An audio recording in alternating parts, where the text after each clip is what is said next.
Assalamualaikum warahmatullahi wabarakatuh. Halo teman-teman, jumpa lagi dengan saya Romanti Silva Puspitaningrum. Kali ini kita akan belajar sejarah kontemporer dunia dan pengaruhnya bagi kehidupan global. Yang pertama ada runtuhnya Vietnam Selatan. Jadi perpecahan Vietnam ini berawal dari politik Prancis yang ingin mendirikan negara boneka di Indochina. Salah satu negara boneka itu adalah Vietnam Bao Dai.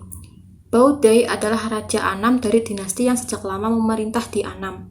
Nah, sebagian besar rakyat tidak mau mengakui Bao Dai sebagai raja. Tapi pemerintah Bao Dai diakui dan didukung oleh Amerika dan juga Inggris. Sementara itu pihak Rusia dan juga Cina ini mengakui Republik Demokrasi Vietnam yang dipimpin oleh Ho Chi Minh.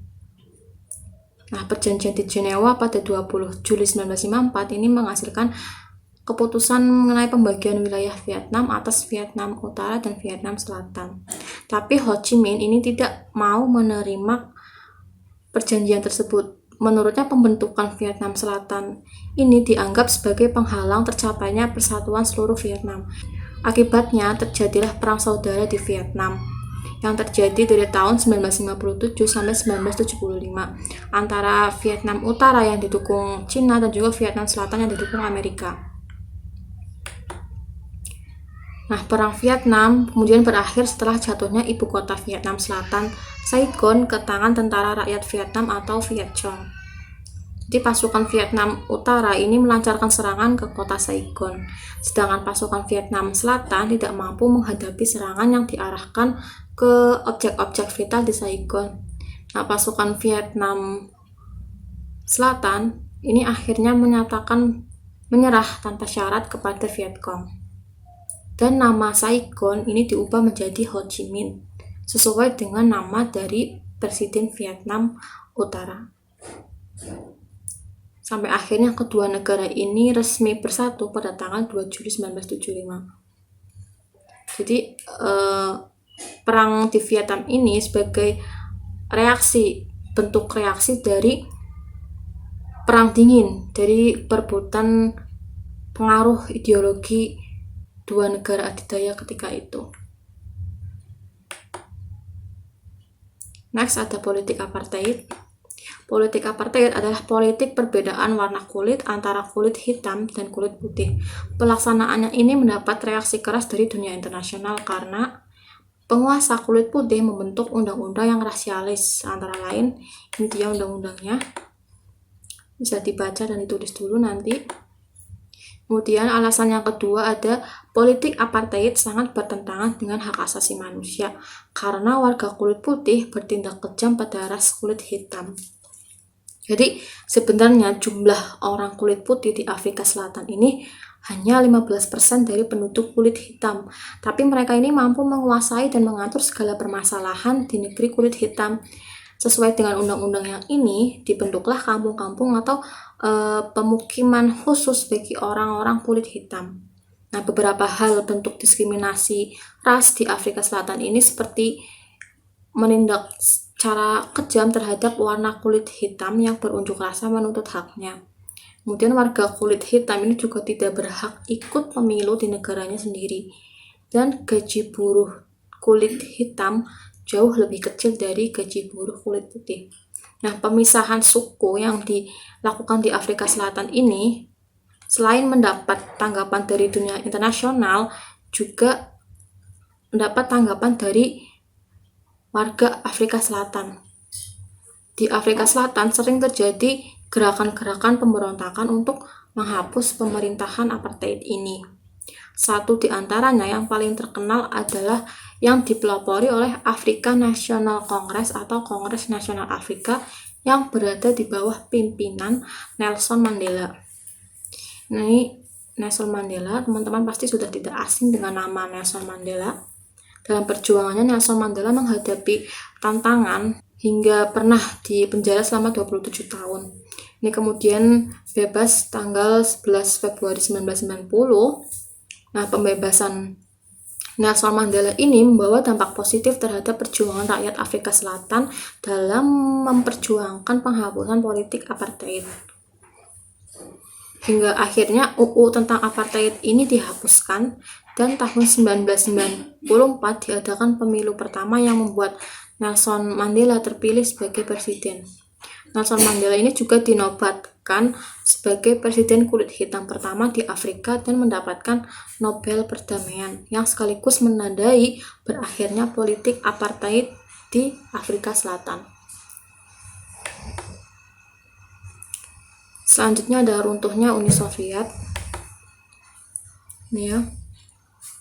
Tahun 1987 Michael Gorbachev mengumumkan politik pembaruan, yaitu Glasnost, Perestroika, dan demokratisasi. Jadi keruntuhan ideologi komunis dianggap jatuh bersamaan dengan keruntuhan Uni Soviet ini sebagai negara komunis terbesar dan juga pertama di dunia. Uni Soviet ini ketika dikendalikan Michael Gorbachev mengalami masalah yang sangat kompleks. Ia memiliki beban tanggungan dalam dan juga luar negeri yang harus segera diselesaikan. Dan karena ketidakmampuan kaum sosialis komunis dalam menyelesaikan masalah-masalah tersebut, akhirnya Gorbachev menerapkan cara lain yang lebih terbuka dan juga melibatkan rakyat sebagai bagian dari negara. Konsep yang pertama ada perestroika atau kebebasan. Perestroika adalah upaya Gorbachev menyelesaikan masalah kompleks yang dihadapi Uni Soviet. Jadi yang sudah saya jelaskan, tujuannya menggunakan konsep ini yaitu agar terjadinya restrukturisasi dalam negara. Konsep yang kedua ada Glasnost atau keterbukaan ya, yaitu kebijakan peningkatan keterbukaan dalam pemerintah di Uni Soviet. Ini keterbukaan yang dimaksud hampir sama dengan reformasi Indonesia yang menandai berakhirnya Orde Baru. Glasnost di Uni Soviet membiarkan rakyat memiliki hak milik atas suatu barang dan perusahaan swasta. Juga membiarkan rakyat menyuarakan pendapat di media massa dan membiarkan media bebas menampilkan berita beragam yang dibutuhkan rakyat. Selain itu, keterbukaan ini juga membiarkan memasukkan unsur kebebasan agama dalam kehidupan masyarakat di Uni Soviet. Yang ketiga ada demokratisasi. Nah, unsur demokratisasi ini diterapkan pada bidang politik. Sistem monopoli kursi politik yang diterapkan sejak kabinetnya Lenin ini berubah menjadi demokratis. Rakyat mulai diberi pilihan secara bebas agar menentukan orang yang tepat yang menjadi wakilnya sebagai penyambung suaranya di kursi parlemen. Konsep perestroika yang dijalankan Gorbachev ini selalu gagal karena banyak orang-orang dari Partai Komunis Uni Soviet atau PKUS ini yang berusaha mengkudeta Gorbachev. Jadi bagaimana Gorbachev ini dapat bertahan sedangkan yang membuatnya duduk di parlemen, yang membuatnya duduk di pimpinan terus berusaha menjatuhkannya. Sampai akhirnya Gorbachev memutuskan untuk memundurkan diri atau melepas kekuasaannya. Nah, dengan mundurnya kepemimpinan Gorbachev ini semakin jelas keruntuhan dari Uni Soviet. Setelah turunnya Gorbachev, satu persatu negara bagian Uni Soviet melepaskan diri seperti Georgia dan negara-negara di Eropa seperti Rumania, Hongaria, Polandia, dan juga Jerman Timur yang nantinya bergabung ke Jerman Barat. Dengan keruntuhan Uni Soviet ini sebagai negara komunis adidaya dunia, maka runtuh juga kekuasaan komunis internasional. Nah, berarti hal tersebut membuat Amerika tampil sebagai pemenang dari Perang Dingin. Next ada runtuhnya Jerman Timur. Ini kronologi Jerman Timur ya, runtuhnya Jerman Timur. Yang pertama, pada 2 Agustus 1945 ada perjanjian Potsdam. Perjanjian ini membuat Jerman terbagi menjadi dua, yaitu Jerman Timur dan Jerman Barat. Tapi penduduk Jerman Timur tidak setuju dengan terpecahnya Jerman karena penduduk Jerman Timur ini tidak mau menganut ideologi komunis. Selain itu, pertumbuhan ekonomi di Jerman Barat ini menganut sistem kapitalis yang pada kenyataannya lebih baik dibandingkan Jerman Timur. Akhirnya banyak masyarakat dari Jerman Timur yang pindah ke Jerman Barat melalui perbatasan. Nah, karena tidak ingin Jerman Timur runtuh, kemudian pemerintah Jerman Timur ini membangun tembok Berlin untuk mengisolasi masyarakat Jerman Timur yang ingin bermigrasi. Kemudian pada awal 1990 ini muncul ide penyatuan Jerman kembali. Ide ini muncul ketika pertemuan di Ottawa, Kanada, dan pertemuan ini lebih dikenal dengan rumusan 2+4 yang ketika itu terdiri dari negara Jerman Barat, Jerman Timur, Amerika, Uni Soviet, Inggris, dan juga Perancis. Nah, pertemuan-pertemuan untuk membicarakan penyatuan Jerman terus berlanjut, dan para pejabat dari 6 negara tersebut telah mempersiapkan berbagai rapat kerja yang menghasilkan pertemuan para menteri. Pertemuan selanjutnya ini ada di Bonn pada bulan Mei 1990. Pertemuan selanjutnya juga ada di Moskow 12 September 1990. Ini pada pertemuan di Moskow ini ditangani rumusan tentang penyatuan Jerman sampai akhirnya tanggal 3 Oktober 1990 Jerman Barat dan Jerman Timur resmi bersatu. Jadi peristiwa perundingan tadi banyak dilakukan dalam rangka penyatuan Jerman Barat dan Jerman Timur hingga pada perobohan tembok Berlin ya. Tembok Berlin ini menjadi simbol bersatunya Jerman Barat dan juga Jerman Timur. Next ada konflik Yugoslavia. Ini Yugoslavia jadi memiliki arti tanah milik orang-orang Slavia yang didiami oleh beberapa suku. Konflik Yugoslavia ini merupakan konflik akibat diskriminasi antar etnis di Yugoslavia. Yugoslavia sendiri terdiri dari berbagai keturunan suku bangsa. Terbentuknya negara Yugoslavia ini sendiri juga diusulkan pertama kali oleh Josip Broz Tito yang kemudian diangkat menjadi presiden tertinggi di negara tersebut. Dalam pemerintahannya, Tito ini menjalankan pemerintah yang independen. Ia juga aktif dalam kegiatan gerakan non-blok yang didirikan di negaranya pada tahun 1961 atau GNP ya.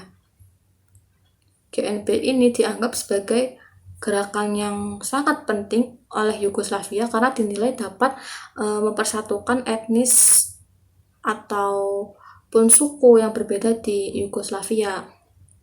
Nah, konflik di Yugoslavia ini muncul sejak meninggalnya Josip Broz Tito. Selain itu juga akibat adanya gerakan Pan-Slavia yang bertujuan untuk membentuk negara Serbia. Perang ini memberi dampak terutama kepada Bosnia dan Kroasia ini nantinya akan berdiri sendiri menjadi negara, yaitu Bosnia, Kroasia, dan juga Serbia. Nah, faktor pendorongnya, yang pertama ada perbedaan agama dan juga etnis. Yang kedua ada keinginan negara bagian untuk merdeka, ini tetapi ditentang oleh Serbia. Faktor yang ketiga ini ada ambisi Serbia untuk tetap mempertahankan negara Yugoslavia tidak dihiraukan oleh etnis lain karena Serbia ini banyak mendapat kedudukan di Yugoslavia. Jadi negara-negara bagian yang lain itu seperti iri gitu. Kemudian faktor pendorong yang keempat ini ada meninggalnya Josip Broz Tito. Yang jelas ini yang menyebabkan etnis-etnis di negara bagian menjadi memisahkan diri. Kemudian ini ada penyelesaian konfliknya. Yang pertama, PBB membantu mengirimkan pasukannya untuk menyerukan kepada Serbia agar menarik tentaranya dari Bosnia. Selain itu, PBB juga mengirim utusan sebagai mediator untuk menyelesaikan konfliknya. Ya, NATO juga mengirim tentaranya ke bekas negara Yugoslavia dengan tugas melindungi warga Bosnia dan menciptakan wilayah damai. Tentara NATO juga melakukan serangan udara ke Serbia yang menaati seruannya. Sampai akhirnya pihak-pihak yang terkait dalam perang Bosnia ini akhirnya setuju untuk berdamai. Perundingan persetujuan perdamaian ini berlangsung di Dayton, Ohio, Amerika Serikat, sampai akhirnya disepakati oleh pemimpin ketiga negara yaitu Bosnia, Kroasia, dan juga Serbia. Selanjutnya yang terakhir yaitu ada Cekoslovakia. Pada tahun 1922 ini diadakan sebuah negosiasi ya oleh Vladimir Mekia, perwakilan dari Slovakia, ini untuk menegosiasikan permasalahan yang timbul dari perbedaan pendapat antara Ceko dan juga Slovakia. Permasalahannya ini mengenai keinginan Slovakia untuk adanya desentralisasi, tetapi perbedaan itu muncul ketika Ceko tidak menyetujui dan lebih memilih agar Praha yang mengontrol dan tidak perlu adanya desentralisasi. Jadi ya Cekoslovakia itu awalnya beribu kota di Praha. Setelah pecah Perang Dunia I, Cekoslovakia merupakan negara tempat untuk memproduksi senjata dan merupakan juga gudang bagi senjata. Nah, pada saat Perang Dunia Kedua, Cekoslovakia jatuh di tangan Jerman. Jerman menjadikan negara ini bersama dengan Polandia sebagai negara boneka untuk menyimpan persenjataannya dalam usahanya mengalahkan Rusia. Nah, setelah Perang Dunia II selesai, Cekoslovakia menjadi negara bebas yang mendapat pengaruh dari Rusia dalam pemerintahannya. Tapi setelah Perang Dingin selesai, Cekoslovakia merubah pemerintahannya menjadi sebuah pemerintahan yang berbentuk republik. Nah, sejak selesainya Perang Dingin ini banyak terjadi perpecahan di antara anggota parlemen yang mendukung adanya desentralisasi dan yang tidak mendukung upaya desentralisasi. Ini ya. Jadi negara ini memutuskan memecah wilayahnya menjadi dua bagian, di mana kekuatan pemerintah yang berpusat di Praha mendapat tentangan oleh para anggota parlemen yang ada di wilayah Slovakia.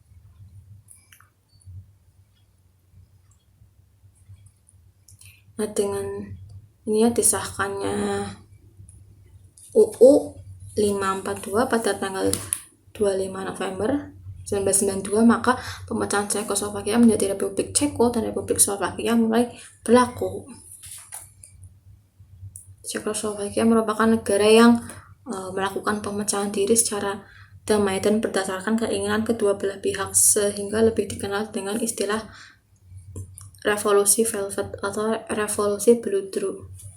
Di revolusi ini mengarah pada suatu bentuk pemisahan diri yang terjadi secara damai tanpa melalui perang. Gitu. Jadi pasca pemisahan Ceko dan Slovakia ini juga hubungan di antara kedua negara terbilang cukup baik, tidak ada konflik. Nah, itu dia penjelasan singkat dari saya. Semoga bisa dipahami dan diterima teman-teman semua. Maaf apabila ada salah kata. Sekian dari saya. Wassalamualaikum warahmatullahi wabarakatuh.